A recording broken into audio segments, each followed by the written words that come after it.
Hey there everyone, CPO here, and I wanted to have a quick chat with you about the different performance modes on my Superchips Trail Dash 2. I've been wanting to give some updates on that particular product, but I also wanted to experience it a little bit more than just pulling it out of the box, installing it, and then telling you how much I love it.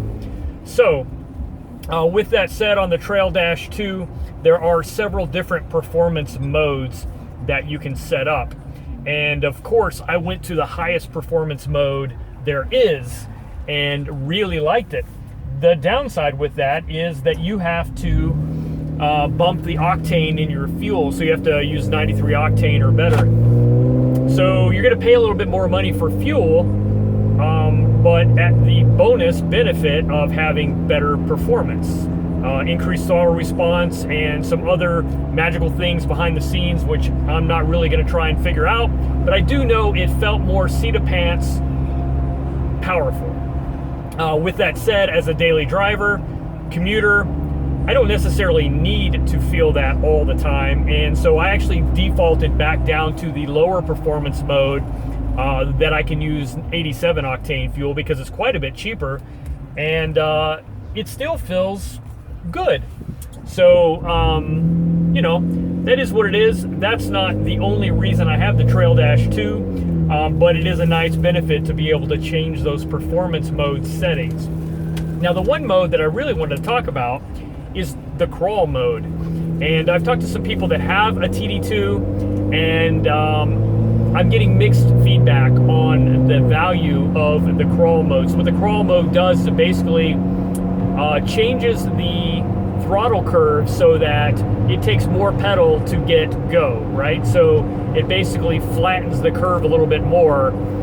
So physically you're pressing the pedal further before you start to rise in RPMs. Now on the road, that's really annoying. It feels like you've got to floor the thing to go anywhere.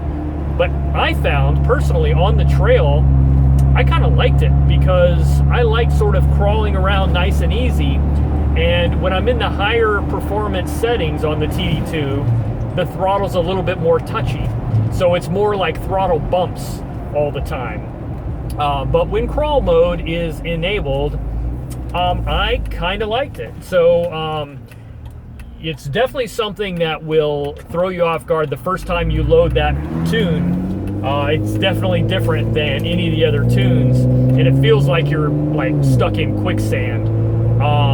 Once you get on the trail though, in 4 low, that's actually not too bad for me. But when you leave the parking lot, you definitely got to get out of that tune, otherwise it'll drive you crazy on the street. But anyway, that's that. I just want to share some of my experiences along the way with the TD2. There's a bunch of other things that I'll probably talk about with it. I leave it on all the time. I've got it on my dash, of course, and I've really been enjoying it. The roll pitch monitor has been sort of fascinating and in a way helpful, but I'll talk more about that stuff later. Like I said, I just wanted to hit you with some info about the performance tunes and tell you my thoughts. So anyway, that's it. Thanks for watching. I'll catch you on the next one.